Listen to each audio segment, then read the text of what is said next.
বিশ্বনবী মুহাম্মদ রাসূলুল্লাহ সাল্লাল্লাহু আলাইহি ওয়াসাল্লাম শিয়াবে আবি তালেবে জেল খেটেছেন, সুন্নাত পালন করেছেন 3 বছর, 3 ইয়ার্স।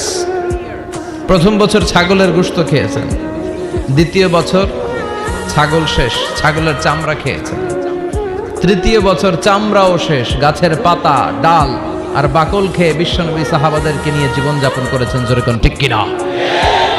সাইয়েদনা ইউসুফ আলাইহিস সালাম জেল খেটেছেন 10 বছর। এটা হচ্ছে সুন্নাতুল আম্বিয়া, সদ্য এই সুন্নত পালনকারী আমাদের প্রধান অতিথি। খুশি না বেজার? বিশ্বনবী যখন বিদায় হজের লাস্ট সারমন কন্ডাক্ট করেছিলেন, সর্বশেষ ভাষণ, বিশ্বনবী বলেছেন লাকাদ তারাকতু ফীকুম আমরাইন লান তাদিল্লু মা তামাসসাকতুম বিহিমা কিতাবাল্লাহ ওয়া সুন্নাত রাসূলি।